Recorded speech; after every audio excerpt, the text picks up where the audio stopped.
Grabe naman talaga tong si Terra Pape. Very effective na yung kanyang Terra Pape na aroma bomb. Tapos naglabas pa sila ulit ng another product na napakaganda ulit at effective. Terra Pape Magic Glossy Lip Essence. From the day one pa lang, ito na talaga yung ginagamit ko. I love red lipstick.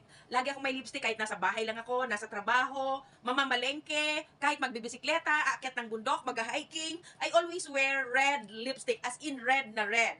Since the day one na dumating to sa akin, mag-1 week na siya, eto na yung love na love kong isuot every day. Alam niyo kung bakit? It gives me soft na lips. Yung ating lips, since nag-i-age na tayo, nagda-dry na siya, and darker na yung kulay. But nung gamitin ko to guys, sobra, tingnan nyo, kanina pa yan naglagay ako, kanina, pag akyat ko ng kwarto, mga 7 o'clock, matutulog na sana ako, kaya lang sabi ko, kailangan sipagan ko, gagawa ako ng video. Kung ikaw ay yung lips mo katulad ko na medyo nagda-dry na, tapos nag-dark na siya, ito ay para sa'yo. Bumili ka na kaagad dyan sa Yellow Basket, napakaganda. Tried and tested ko for Rafafe Magic Glossy Lip Essence.